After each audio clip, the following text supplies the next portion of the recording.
Hi,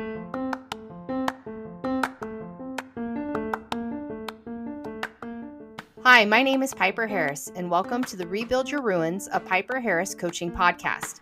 On today's episode, we talk about zooming in on our problems and how we can zoom out utilizing a theological perspective.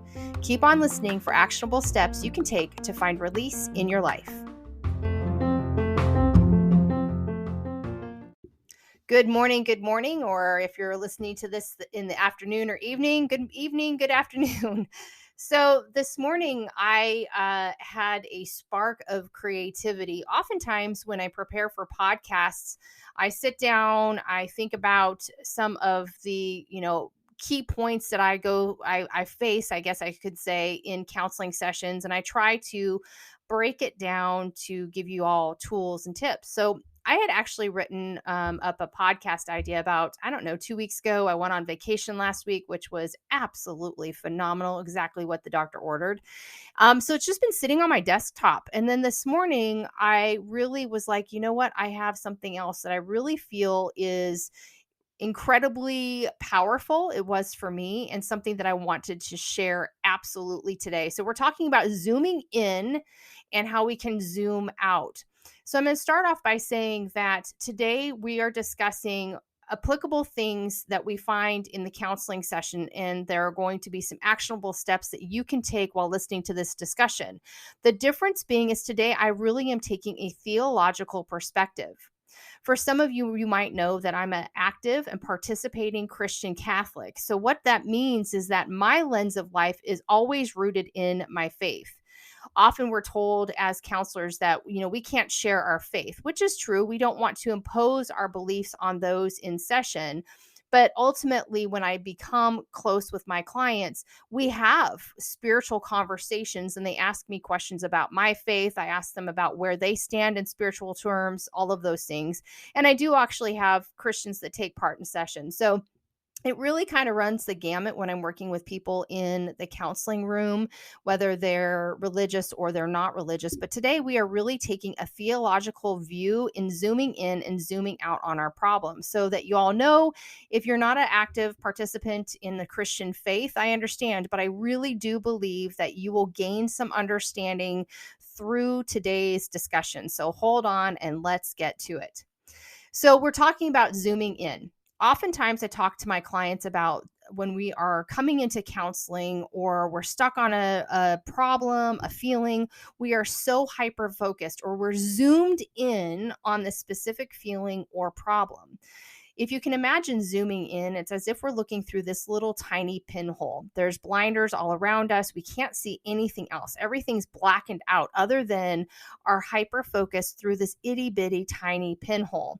And what happens when we are stuck only looking through this tiny pinhole is that we are constantly stuck on the same feeling or stuck in the same behavior, and we just don't see that there's an option out. So when I talk with my clients, I say, okay, let's learn to expand our view. We've got to zoom out. So there's a lot of different tools that I give my clients to assist them in zooming out. And most notably is my use of CBT, cognitive behavioral therapy, where we really work to reframe our thinking. And the premise behind CBT is that when we're zoomed in, we're hyper-focused on a feeling. And I tell my clients, feelings are not facts. But when we're focused on feelings, then that is leading us to behaviors that are keeping us in pain and trapped. So I say to them, let's look at the thought that's behind this zooming in. What is the thought behind this zooming in? So for an example, I work with a lot of individuals that deal with extreme anxiety, whether it's from PTSD, whether it's a social anxiety, whether it's a specific phobia. I do a lot of work with individuals with anxiety. And I have to be frank, this is one of the areas of focus that I really do enjoy, because I am an anxious person and have had to use these tools over my lifespan as well. So if you take anxiety, take anxiety. What is anxiety? It's worry about tomorrow. And often I have people come in and they ruminate, they chew on it. It's like a cow chewing on their cud, right? So what they're chewing on is the what ifs. It's that what if monster that's coming out after them. So they're, well, what if this happens? What if that happens? It's the worry word. It's the ultimate worrier. What we're doing when we're zoomed in on the worry is we're telling ourselves, I'm going to control the future. I'm going to control what happens to me by zooming in, by only worrying and what ifing the situation. But what we learn, actually what's happening is it is keeping the individual trapped. It's keeping them trapped in that hamster wheel of worry and anxiety. So even though they thought it was a tool for control and safety, it's actually kept them trapped and in pain. So that's really what zooming in is. When we take depression, for example, we're zoomed in possibly on our past. We're zoomed in what could have been. So we're so zoomed in on what could have been and the pain, say, or the grief of like losing someone, that we're so zoomed in on the grief and the pain that we are stuck, we're trapped, we're in a state of grief and sadness. So I work with them to zoom out, and we use the tools that you find in CBT to kind of shift that thinking. And ultimately, when we change our thinking, it makes an enormous effect on the feelings that we believe are facts. And we find out they're not, they're just indications of something else in our thoughts. And it really helps us to break free from behaviors. So this morning I woke up like I do every morning. I wake up typically between like 4:30 and 5:30. Yes, I'm that obnoxious morning person. I can't help it. But I also go to bed at 9 p.m. So I'm also a very, very old lady. But I woke up this morning to do my typical, I poured my cup of coffee and I got on the couch, and I always start my morning with prayer. And so for me, this is a standard in my life. I'm not a prayer of just one time a day. It's kind of like a conversation all day long. And as a Christian Catholic, this is foundational to me in my relationship with God. Yes, I don't see him, but I see him active and moving in my personal life and my professional life. And so that time of prayer is sitting down with a friend, having a conversation with him, inviting him into my day, praying over my clients, praying over my family, my loved ones, and whomever I feel that I need to pray for. So after my prayer, I go into my study, and my study includes different scripture readings for the day out of the Bible. And right now, I have been for the last, I guess, 6 weeks now, 7 weeks now. I've been utilizing something called the Hallow app. If you've never heard of it, it is fabulous. It's like a little purple icon. And in fact, it was the most downloaded app that they've seen in years during the Easter season. So the Hallow app is a Christian Catholic app. And what it is it's just really full of scripture readings. There's a lot of teaching in there. There's subject matter like, women's issues, men's issues, just strict, Bible studies. There's all kinds of stuff on there. And so I love the app. So you really need to look into it. But I've been starting on the app in the recent days, ever since Easter. We're going into kind of our season of our Easter season. We call it the octave of Easter in the Catholic Church. And what we're doing is we're studying the book of Acts, Acts. So if you're not familiar with the book of Acts, it's a fabulous book. It's inspiring. It's like, oh my gosh, did that really happen? And really what the book of Acts follows is Christ was crucified, and he was murdered. Because he was claiming to be God, which I believe he was God. And so those in that time, the Israelites crucified him. The Romans crucified him because he was standing against what the Israelites thought was blasphemy against God, and what the Romans said was against Caesar. So all that to be said, they killed Christ. But what we believe as Christians is that he died for everyone's sins, so that we no longer have to be fearful for eternity. And he rose again 3 days later. After his rising again 3 days later, he had initiated right before the apostles and said, I am sending you out to spread my gospel, to spread the good news. And so the book of Acts is all about these apostles and how they have such strength and fortitude to keep going and sharing the gospel, sharing the Bible's message. Again, there was no Bible back then, but the gospel, the teachings of Christ, and to go out in the face of persecution. So I'm starting to study this Acts study on the Hallow app by Dr. Scott Hahn, who is a fabulous apologist and just really teaches. He gives you context, he gives you history, he gives you fact. So if you want to actually learn about the Christian faith, he's a great person to learn through. So all that to be said, this morning, we were going through Acts chapter 5. So if you have your Bible handy, open up to Acts chapter 5. And if not, jump on Google and you can pull that up. So what's interesting is that chapter is broken up into 3 parts. The first part is where we learn about a couple that lies, and they die for their lying. The second part of Acts chapter 5 is about the apostles, these men that were told to go out and spread the good news, how they were imprisoned and then they were released. And then the third part of this chapter is about receiving wise counsel. So when I was thinking this morning, when I'm reading Acts chapter 5, this often happens, and why I love my work as a counselor is that everything scripturally is applicable to counseling. And I can see that they mold so well together. The reason I have such a love affair, I guess you could say, with CBT is that I absolutely believe that it is it's what we're mandated or we're asked to do as Christians, and that's we can find a renewing of the mind while taking thoughts captive through obedience to Christ. Those are kind of it's a tying in of 2 different verses, I know there, but it really is. Every time I see my clients break free of certain thoughts, behaviors, feelings, and I see them renew their minds, I'm like, yes, that is 100% what's happening in the counseling session. And yes, that is 100% what happens when you decide to step into the Christian faith. I get so excited about it. And I'm really blessed with some clients will be in session. For example, I had a client yesterday and I've been with them for a really, really long time. And we have such a great relationship. He doesn't really believe in anything. He's more spiritual, but he wants to hear my excitement about my faith. And he asks questions, and it's such a wonderful experience for both of us to learn from each other. And he teases me. He's like, you get so excited about this stuff, So anyway, all that to be said, I'm diverging. This morning, as I was reading through this, it kind of popped into my mind about what problems am I zooming in on? What's the pinhole that I'm looking through? What am I only focusing on? And how is it creating pain in my life? What are those things? And then I applied it to what I'm reading in the scripture. So hopefully I can articulate this in a way that you'll learn something from it. I'm hoping, because in my mind it's kind of a glump of stuff. And but I'm so enthused about it that I just had to jump on and record this podcast. So zooming in.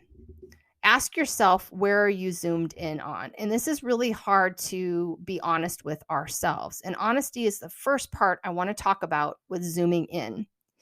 In Acts 5, the first part is about a couple.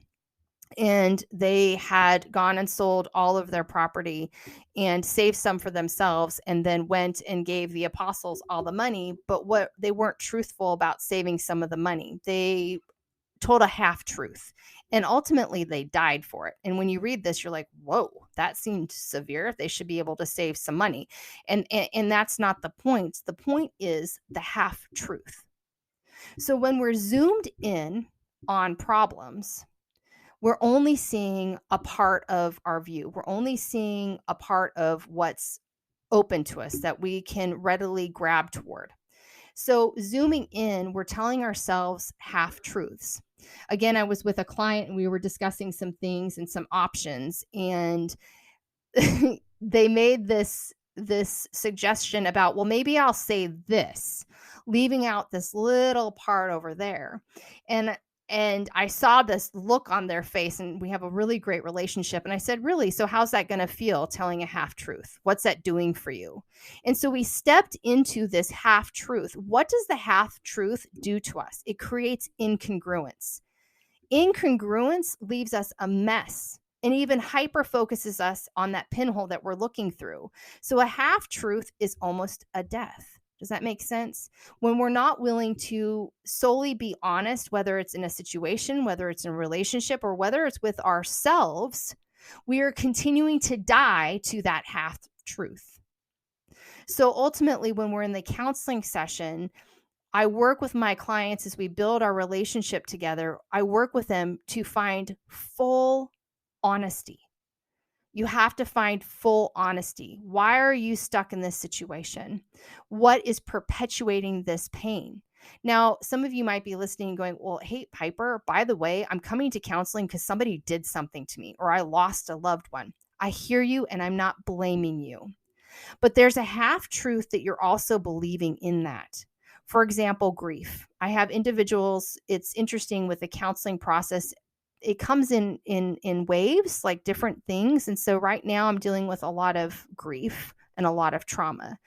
But with my grief clients, the ones that are just stuck in such depression, what's the half truth?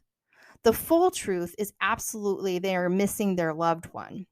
But what is the half truth that is keeping them stuck in that pinhole, that zooming in? And we work to find that so that they can find freedom. So what I found with some of those clients that are stuck in the grief, they're just in so much pain, they're zoomed in, they're only looking through that pinhole, is the half truth is, I haven't faced the grief. I haven't done the grieving process. I've just kept myself busy. Or the half truth is I feel guilt and shame and I need to let it go. There's these half truths that there's these truths that they haven't faced. They're only looking at half truth and they are dying to that half truth. It is keeping them paralyzed and in pain. So I want you to consider that. What are you zoomed in on where you're not being fully honest? Because I guarantee you, if you're not being fully honest with yourself, with your therapist, with your loved ones, whatever's going on, you are dying to that half truth. Telling a half truth to ourselves or to others, it doesn't help us. We can't live with that because we're living in incongruence. You're going to constantly feel like you're fighting against yourself. So that's the first part of Acts 5. This couple that told a half truth and lost their lives for it. So the second part of Acts chapter 5 is these apostles, and they're led by a man named Peter. And this is a preface off of this. If you don't know much about the apostles, these are regular old guys that were chosen by Jesus to go and spread the word of him. And if we didn't have these apostles, there would be no faith in the world, period. They spread the word of Jesus, and it's pretty phenomenal when you study the history, how this took place. So all that to be said, the apostles are going and they are ministering to individuals and talking to them about how you can find life in Christ. And ultimately what they're finding is they're running into the same persecution that Jesus did. And so again, the same characters, the Sadducees, the high court of the Israelites are saying, you need to stop talking about Jesus or else. And ultimately what they did is they threw them in prison. But what's really miraculous and amazing about this story is all the apostles are in prison, and then an angel of God opened the prison gates and allowed them out. And so the next day when they were supposed to go stand for trial, the jailer goes to go get the apostles, and all the doors are locked, but the apostles are not in there. They went back and did what they were told not to do. So if you're not a believer, you're like, yeah, okay, whatever, I don't believe in angels. I don't believe in, the supernatural. Okay, let's just keep on listening. Give me a second. So what happens is they did go find the apostles.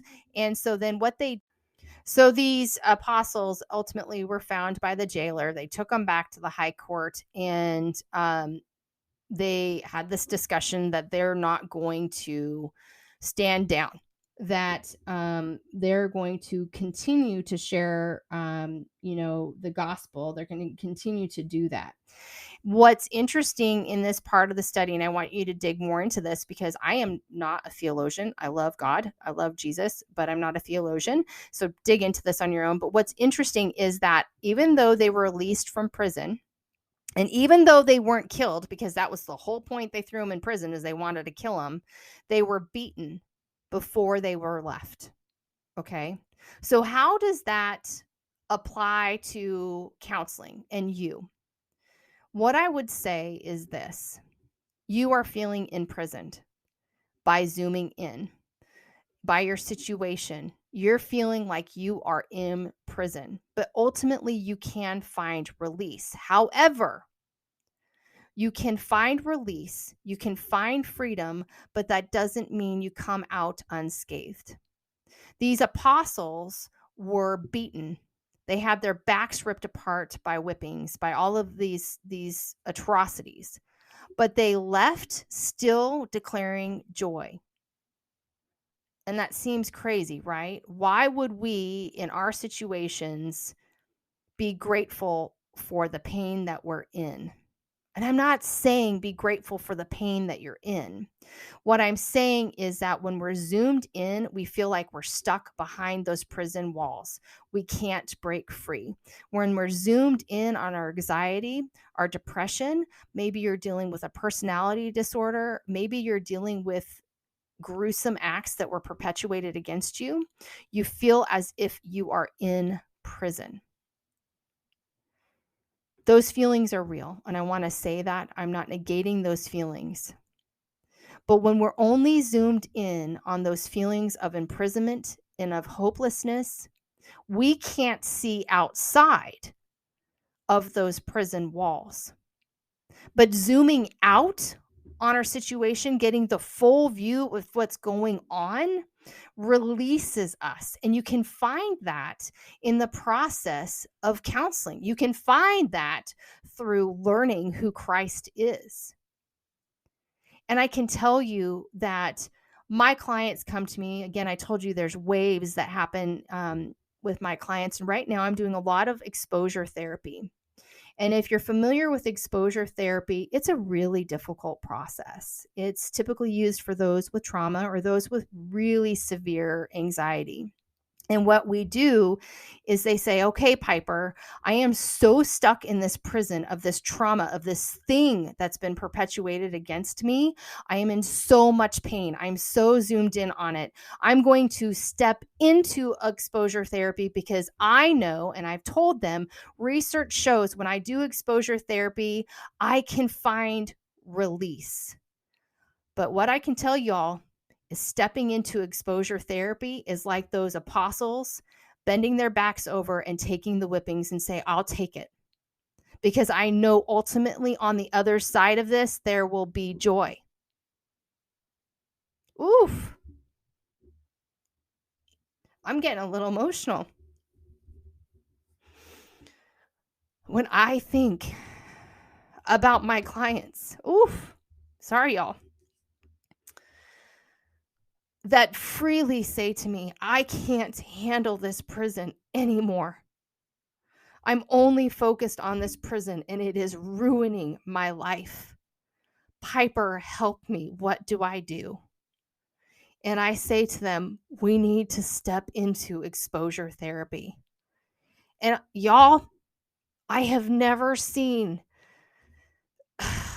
such courage in the face of such pain and destruction. And them saying to me, this pain, this destruction, this prison that I'm living in, I no longer want to live here. So I'm going to step into exposure therapy. And y'all, exposure therapy means I am exposing them to their pain. That's exposure therapy. And I have them recall and recount their trauma over and over and over again. Isn't that horrible?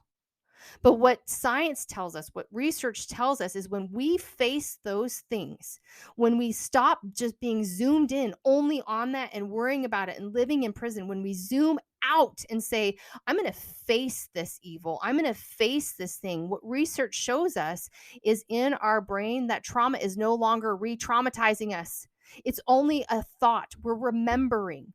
So exposure shifts from our brain living in the trauma daily, from constantly being re-traumatized by thoughts, to shifting it to a different part of our brain that says, I can remember this and not have to live it over and over again. But they willingly choose to bend over and have their backs scorched, just like the apostles. That's the counseling process. All counselors are asking you, please trust me. I know you are in prison. I know you're so zoomed in on this pain. Trust me, but it's going to hurt. But ultimately, what happens on the other side of that, when we do the counseling process and we learn to zoom out of the problem, the fears, the pain, everything that we're imprisoned to, we find release. You can actually find joy in it. Back to my clients that are doing exposure therapy, they go through this and they look at me and I say, how are you doing? And they say, I'm numb. I'm so tapped out. I'm so exhausted. And then they pause and they say, I can't believe I could do that. I'm so proud of myself. That's what we ask you to do in counseling. And that's what's happening in Acts chapter 5, part 2. The apostle said, I believe in this so much. I'm going to keep on going. I'm going to take my lashings. And you know what? That's okay. I'm going to step into it. I'm going to take this because I know there's joy on the other end of it. Oh, isn't that powerful? Am I the only one that's feeling the power and the emotion behind that?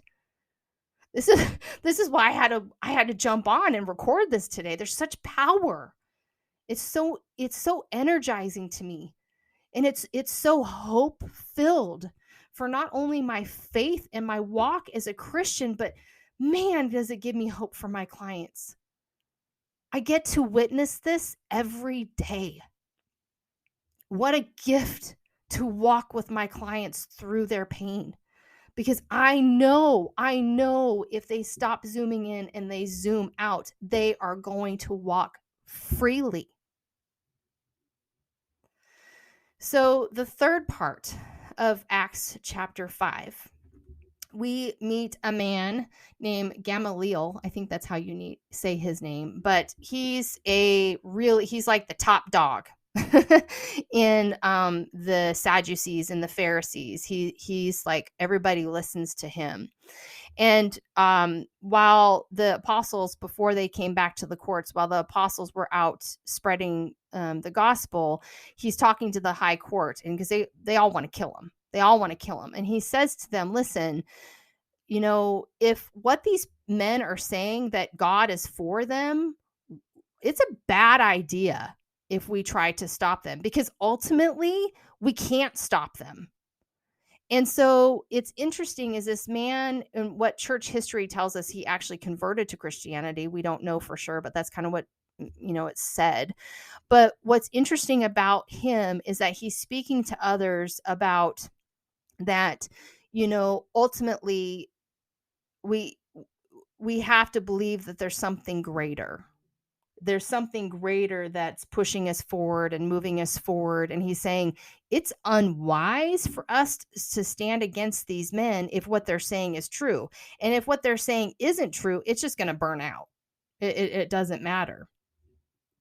And so what's interesting about that is this: how does that relate to my clients? Well, when we're unable to zoom out, we are unable to see different viewpoints. We're stuck in those thinking and those feelings and those behaviors. And this man, Gamaliel, gave wise counsel. He gave wise counsel. So they didn't kill the apostles, they just whipped them, right? But he gave wise counsel. And that's what I want from my clients, is that if you continue to worry, if you continue in your anxiety, if you continue to try to manage your environments through hyper control, if you continue to be stuck in the sadness and depression, what happens is that we become stuck in this cycle, and we're only looking through our pinhole, and we can't see outside of the pinhole where there is wise counsel. counseling.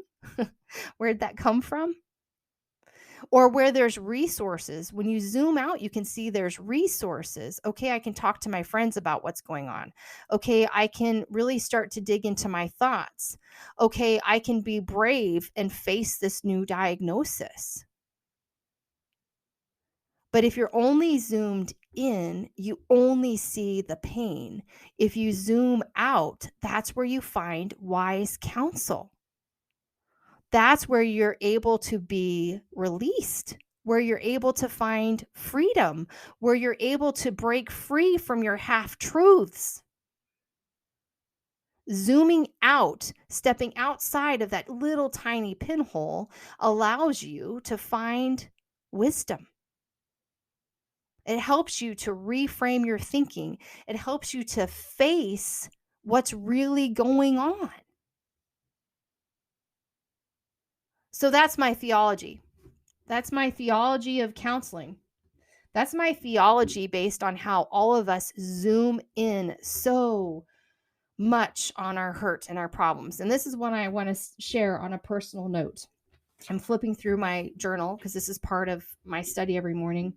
Is that this morning, as I'm thinking about zooming in and zooming out, I had to ask myself, what am I zooming in on? What have the recent things that I've been zooming in on?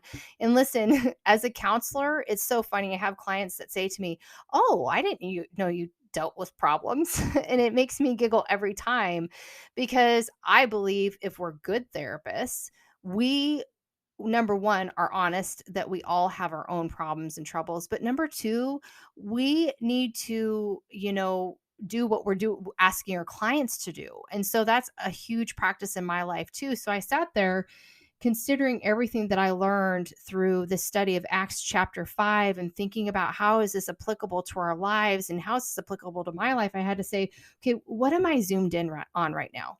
What has been the recent zoom ins that I felt imprisoned to? So the first one is I've been having a lot of health problems. Y'all, 44 this year, I'm telling you, the warranty busted. It's busted. So year 44 has been extraordinarily difficult for me. And I've had to face some unsettling health stuff. So I was zoomed in on that. And for a few weeks there, I was so afraid. I was so zoomed in. Other issues I was zoomed in are, office drama. Everybody has it. I was so zoomed in on these relationships that it was keeping me captive to only looking at the negatives, only looking to, this is what's happening, blah, blah, blah, that I couldn't zoom out and see the blessing of, my clients. I was really zoomed in. I was really self-centered in the matter. So there was these things that I knew I was extraordinarily zoomed in on. But what's interesting, the whole kind of overlying point I want to make about not only our zooming in and not only this Acts chapter 5 is what we find in that, what we find in both is that we will always be imprisoned if we're zoomed in. If we zoom out, that's where we find, that we find our freedom, we find our release. We'll break free of these half truths, like with me, with my medical diagnosis, it's like, this is how it's going to be. 44 sucks. This is what's going to happen. I have to face this. Okay, or not even face this. I'm just focused on it, right? But when we zoom out of that, I can say to myself, hold on a second. I can step back from this.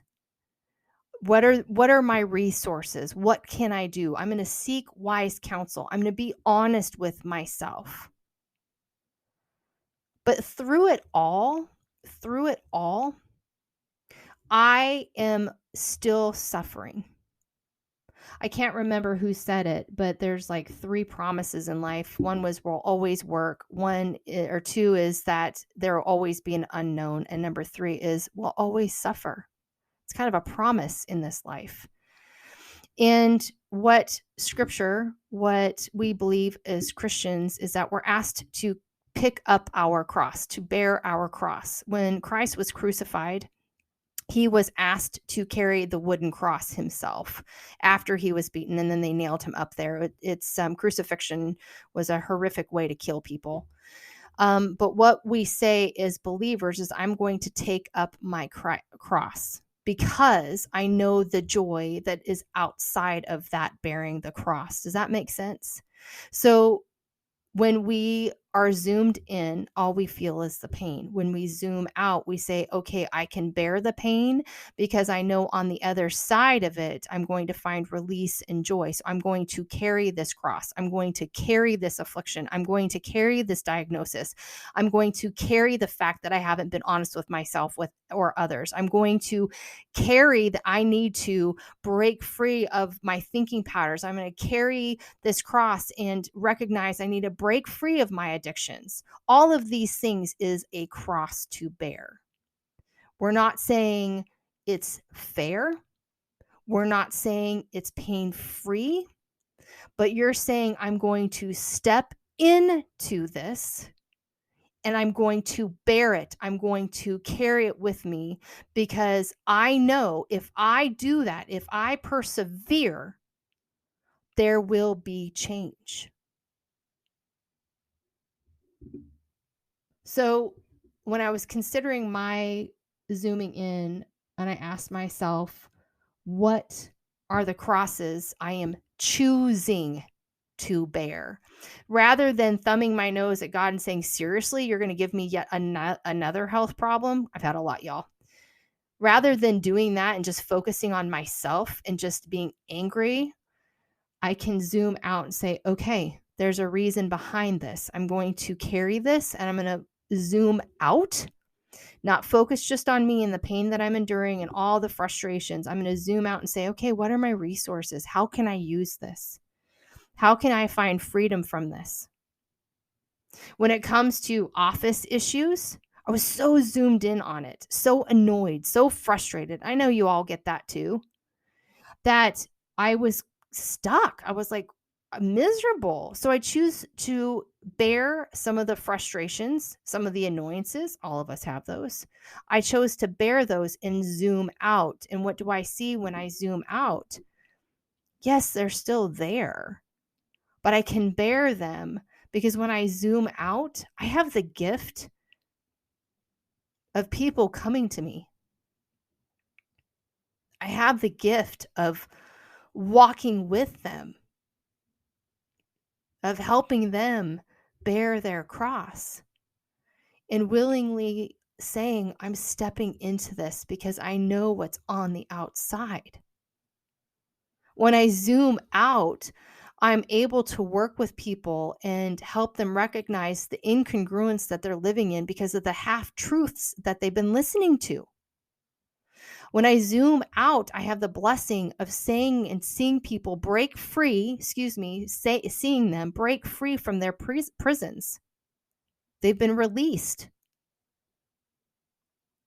What I have the blessing of seeing when I zoom out is that they're seeking me out. Clients are seeking me out for wise counsel. But remember, I told you before about a client, we have these great spiritual conversations. I'm seeking wise counsel, as are they. It's a learning together process. So my life is encouraged. I am encouraged to take up my different crosses. I am encouraged to continue to maintain and move through the pain because of what my client's teaching me. Y'all have so much wisdom. Y'all say something to me in your session and it sits with me for days, for weeks, for months. Not a painful way, but in a, oh my gosh, they are so wise. They are so courageous. I wish I had more of what they have. So, bearing all of that in mind, you can tell I'm a little excited about this today. Are you zooming in? Are you looking through the pinhole? Are you only focused on your pain and suffering? Are you stuck in a prison? Are you telling yourself half-truths? Because listen, you're going to die to those half-truths. And that's the prison, the pain. Or do you want to zoom out? Do you want to expand your view? You're no longer looking through a pinhole. You are looking at everything that's around you. You're receiving wise counsel. You're finding resilience. You're finding resource. You're finding different options. You might even find a faith in Jesus. You're finding strength. You're asking for help. That's what zooming out does for you. So choose zoom in or zoom out. Which one are you going to choose today?